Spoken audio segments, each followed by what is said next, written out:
رمضان رحمت کا سامان، رمضان بخشش کا اعلان، مدنی مذاکرہ علم و عمل کا جہان۔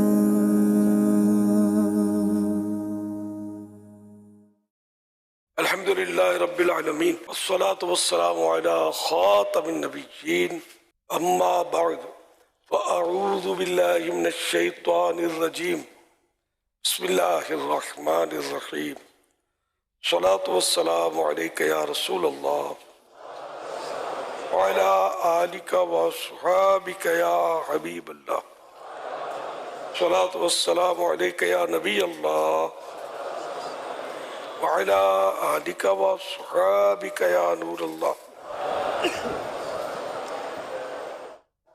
فرمانے آخری نبی صلی اللہ تعالی علیہ وآلہ وسلم، جو مجھ پر ایک دن میں 1000 بار درود شریف پڑھے گا وہ اس وقت تک نہیں مرے گا جب تک جنت میں اپنا مقام نہ دیکھ لے۔ صلو علی الحبیب صلی اللہ علی محمد۔ نویت سنت الاعتکاف، اعتکاف کی نیت نہ کی ہو تو کر لیجیے۔ صلو علی الحبیب صلی اللہ علی محمد۔ نام محمد اویس ہے، میں لاہور سے بات کر رہا ہوں۔ میں دراصل جوتے بنانے کا کام کرتا ہوں۔ اس میں ایک پیسٹ استعمال ہوتا ہے جو کافی اسمیل دار ہے، ٹھیک ہے، اس سے میرے روزے پر کوئی اثر پڑے گا یا نہیں؟ روزے میں کوئی فرق نہیں پڑے گا۔ صلو علی الحبیب صلی اللہ علی محمد۔ سوال یہ ہے کہ کیا فطرے کے پیسے مسجد کی مرمت کے لیے لگوا سکتے ہیں؟ جی نہیں، فطرے کی رقم کسی حقدار کو اس کا مالک بنانا ہوگا۔ اب وہ اپنی مرضی سے مسجد میں لگا دے تو وہ الگ صورت ہے۔ صلو علی الحبیب صلی اللہ علی محمد۔ میرا سوال یہ ہے کہ میرے بھائی نے ایک جگہ خریدی ہے کاروبار کی نیت سے، منافع کی نیت سے، تو اس کو خریدے اگر 11 ماہ ہو چکے ہیں، آیا کہ اس پر زکوٰۃ بنتی ہے کہ نہیں؟ اگر تو پہلے سے آپ کے بھائی صاحب نصاب ہیں، یعنی پہلے ہی ان کے پاس اتنا مال ہے کہ ان کے اوپر زکوٰۃ لگتی ہے، تو اب یہ جو جگہ خریدی ہے یہ بھی اسی کے ساتھ شامل ہو جائے گی۔ یعنی مثال کے طور پر یہ جگہ 10 لاکھ روپے کی ہے اور آپ کے بھائی پہلے سے 2 لاکھ روپے کے مالک تھے اور ان پر وہ صاحب نصاب تھے، اب یہ 10 لاکھ کی جگہ بھی اس کے اندر شامل ہو جائے گی جو اس کی کرنٹ ویلیو اس کے حساب سے، اور 12 لاکھ روپے کے اوپر اب ان کو زکوٰۃ دینا ہوگی۔ ہر مال پر الگ سے سال کا گزرنا یہ ضروری نہیں ہے۔ ایک دفعہ جب آپ صاحب نصاب ہو گئے تو اب درمیان کے اندر جتنا مال آتا جائے گا، سال کے آخر میں ٹوٹل جتنا ہوگا سب کے اوپر زکوٰۃ نکالنا ہوگی۔ مجھے ایک تھوڑا مسئلہ تھا، میں ہر ہفتے سیٹرڈے کو ویکسین لگواتا ہوں، بالکل تھوڑی سی ہوتی ہے، مگر وہ ایک الرجی کی ویکسین ہوتی ہے، جیسے بچوں کو میزلز کی اس طرح کی ویکسین لگتی ہیں، تو یہ چمڑی میں بازو جو ہے اس میں وین میں نہیں لگاتے، چمڑی میں وہ انجیکشن بس ڈالتے ہیں اور وہ جو لکوڈ ہوتا ہے وہ پاس ہو جاتا ہے۔ تو یہ اجازت ہے روزے میں یا کیا معاملات ہیں، اس میں میرے رہنمائی کیجیے گا، جزاک اللہ۔ انجیکشن جب لگا سکتے ہیں تو یہ بھی لگا سکتے ہیں چمڑی میں۔ صلو علی الحبیب صلی اللہ علی محمد۔ میرا سوال یہ ہے کہ جی پوچھنا ہے کہ ہم نے آج تک جو بھی پڑھا ہے سنا ہے دعائے افطار کے بارے میں، اللہم انی لک صمتو، لیکن مدنی چینل پہ ہم نے دیکھا اللہم لک صمتو، تو یہ سوال پوچھنا تھا، ذرا پلیز بتا دیں۔ جو آپ مدنی چینل میں سنتے ہیں یہی روایت ہے، لوگوں میں اختراع ہے، بڑھا دیا لوگوں نے۔ یہ غالباً ملا علی قاری نے لکھا ہے۔ ساحری کی بھی نیت بھی تو کی جاتی ہے، حالانکہ سحری کی دعائیں تو کی جا سکتی ہیں، نیت کے لیے کوئی عربی الفاظ باقاعدہ کوئی حدیث میں غالباً ثابت نہیں ہے۔ حرج نہیں ہے ان الفاظ کو بولنے میں حرج نہیں ہے، اور نیت تو جیسے کہ آپ اکثر بیان کرتے رہتے ہیں کہ دل کے ارادے کو کہتے ہیں۔ اللہ کے پیارے نبی صلی اللہ علیہ وسلم بوقت افطار یہ دعا پڑھتے، اللہم لک صمت وعلی رزقک افطرت۔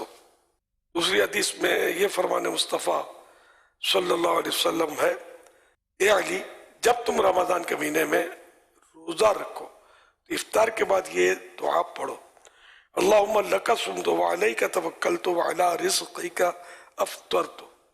اس کی فضیلت یہ بیان فرمائیے تو تمہارے لیے تمام روزے داروں کی مثل اجر لکھا جائے گا، اور ان کے ثواب میں بھی کمی نہیں کی جائے گی. سوشل میڈیا کے ذریعے آئے ہوئے کچھ سوالات وسیم خالد معلوم کرنا چاہتے ہیں، تلاوت کی نظر ماننے والا کسی اور سے قرآن کی تلاوت کروا سکتا ہے؟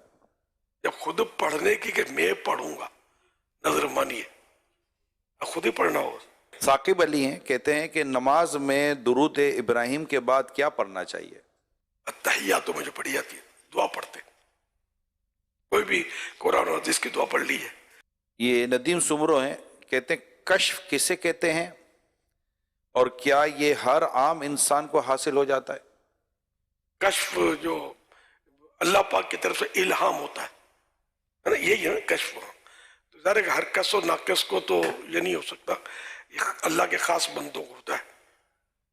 اگر عام بندے کو کوئی ایسی چیز ہو بھی گئی تو ہو سکتا ہے کہ وہ شیطان کی طرف سے اور اس کو یہ کشف سمجھ کر کچھ کا کچھ کر رہے. بعضوں کی عادت ہوتی ہے اللہ پاک نے میرے دل میں یہ ڈالا، میرے دل میں یہ ڈالا، حالانکہ ڈالتا واقعی اللہ ہے، لیکن یہ جملے جو ہے نا یہ تھوڑا اپنی وہ فضیلت بیان کرنے والے انداز لوگوں کے ہوتے ہیں.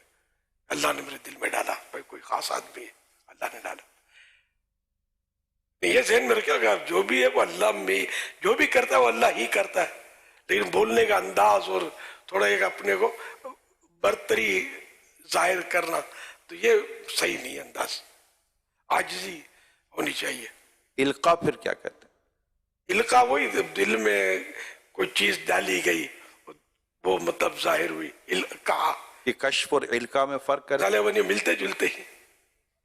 اصل میں کشف کا مطلب کسی چیز کا کھل جانا ہوتا کھل ہے، جانا، اور الہام کا مطلب بھی ڈالنا ہوتا ہے، اور القاء کا مطلب بھی ڈالنا ہوتا ہے. تو وہی جو میرے لسٹوں نے فرمایا کہ اصل تو یہ اولیاء کبار یعنی بڑے بڑے اولیاء کے لیے ہوتا ہے، ورنہ شیطان کے وسوسے اور الہام کے درمیان فرق کرنا کہ اللہ پاک کی طرف سے الہام ہے یا شیطان کی طرف سے وسوسہ ہے، اعلیٰ حضرت فرماتے ہیں کہ یہ بڑے بڑے اولیاء کا کام ہے، وہی فرق کر سکتے ہیں، ہر کوئی اس کا فرق نہیں کر سکتا. فہد قائم خانی کہتے ہیں کہ محلے کی مسجد چھوڑ کر دوسری مسجد میں عشاء و تراویح پڑھنا کیسا ہے؟ جائز ہے. اصغر مستوئی یہ پوچھنا چاہتے ہیں کیا اعتکاف کی نظر ماننے سے اعتکاف لازم ہو جائے گا؟ اگر ہو جائے گا تو کتنے دن کا؟ نظر مانی تو اعتکاف تو واجب ہو جائے گا. اب وہ ایک دن کے مانی تو ایک دن کا واجب ہوگا، زیادہ دن کے مانی زیادہ دن کا واجب ہوگا.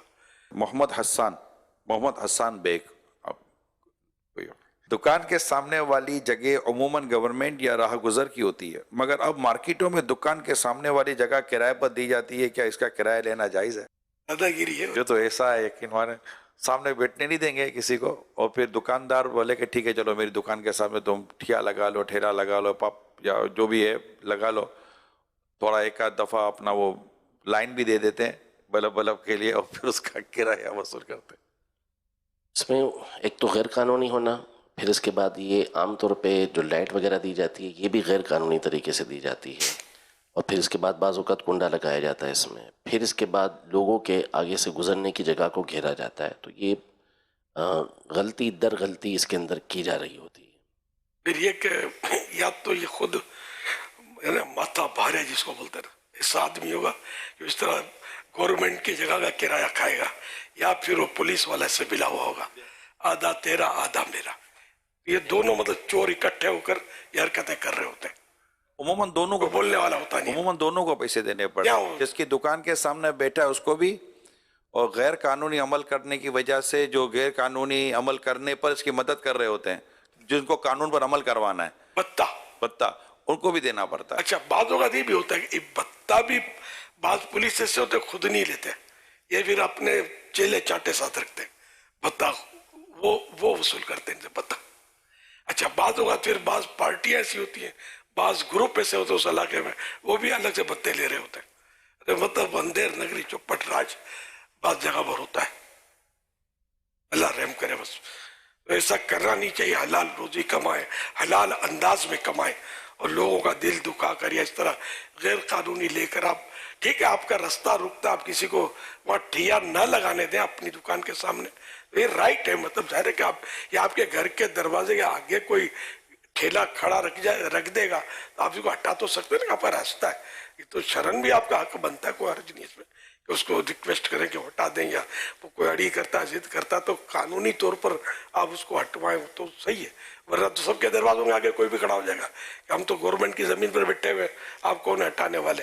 تو یہ تھوڑی، بلکہ کوئی دوسرے کی ہوا بھی نہیں روک سکتا. بعض عمارتیں بھی دادا گیری سے بنتی ہیں اور اس طرح بنتی ہیں جڑ کے کہ وہ ہوا روک دیتے ہیں، یہ بھی جائز نہیں ہے کسی کی ہوا روکنا. جہانگیر مصطفی کہتے ہیں رشتہ اور منگنی ہو جانے کے بعد محض استخارے کی بنا پر رشتہ ختم کرنا کیسا؟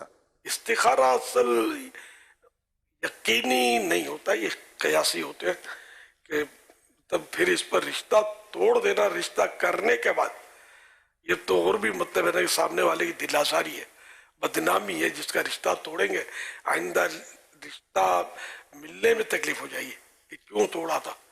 کہ پھر یہ بولے استخارے میں، استخارے کا ایک اپنا امپریشن ہوتا ہے، یہ تو بہت مشکل ہو جائے گا استخارے کی بنا پر. ہاں شروع میں استخارہ کر رہے منگنی طے کرنے کے سے پہلے، اور اب کر لی تو اب یہ کہ جہاں تک کوئی شرعی طور پر ایسی خرابی نہ پیدا ہو جائے، سامنے نہ آ جائے، اس وقت تک توڑا نہ جائے. اس طرح جیسے کہ سودا کینسل کرنا، اس کی اور یہ منگنی توڑے، دونوں کا تذکرہ فتح رضویہ شریف میں، اور دونوں کا منع فرمایا کہ کوئی عذر ایسا ہونا چاہیے جو قابل تسلیم ہو. ہاں وہی وعدہ منگنی وعدہ ہے، تجارت میں سودا کیا وہ وعدہ ہے، تو یہ مطلب توڑ نہیں سکتے اس کو. جنہیں اس طرح کے رشتے کرنے ہیں تو وہ پہلے ابتدائی پیچھے سے معلومات لے رہے ہوتے ہیں، تو اس کے بعد ہی استخارہ کر کے پھر بندہ آگے بڑھے، نہ کہ آگے بڑھنے کے بعد پھر یہ سوچے. ہاں بعض اوقات کوئی، جیسا آپ نے صحیح کہا، کوئی اللہ نہ کرے کوئی بڑی بات آ جاتی ہے ایسی جو عموماً نہیں پتہ ہوتی، منگنی جب ہوتی ہے یا بات پکی ہوتی ہے اس وقت نہیں پتہ ہوتی، بعد میں کچھ باتیں سامنے آ جائیں اس طرح کی کہ پھر وہ کان کھڑے کرنے والی باتیں ہوتی ہیں، تو پھر میرا خیال یہ صورت الگ ہو جاتی ہے.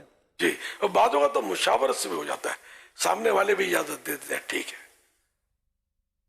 اچھا، یہ فیاض خان نے کہتے ہیں کہ کسی بھی کمپنی یا دکاندار کے پاس کسٹمر لانے پر کمیشن لینا کیسا ہے؟ اس میں کافی ساری ڈیٹیل ہے.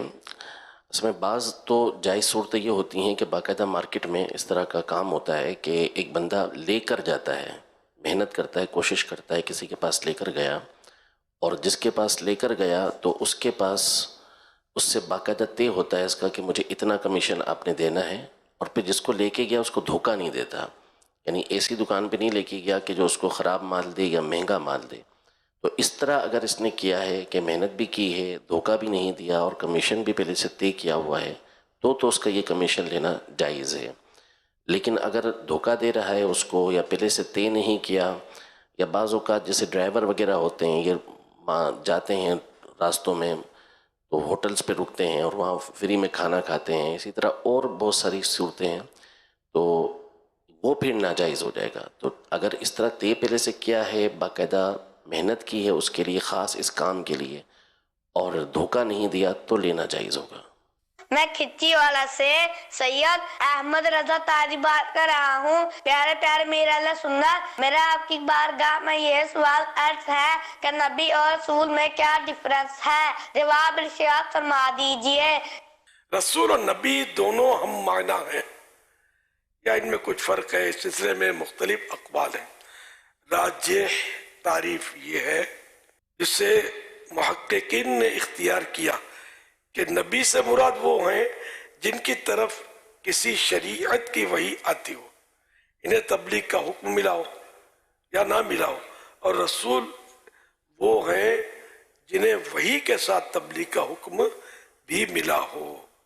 صلو علی الحبیب صلی اللہ علیہ وسلم. پیارے امیر اہل سنت، میرا آپ سے یہ سوال ہے کہ روزہ رکھ کے ہونٹ خشک ہو جاتے ہیں تو ان کے اوپر ایک چھلکا سا ابھر آتا ہے، بعض اوقات ہم دانتوں سے اس کو اکھاڑنے لگ جاتے ہیں ایسے بے دہانی میں، تو کیا وہ چھلکا اگر حلق سے اتر جائے تو اس سے روزہ ٹوٹ جائے گا یا نہیں؟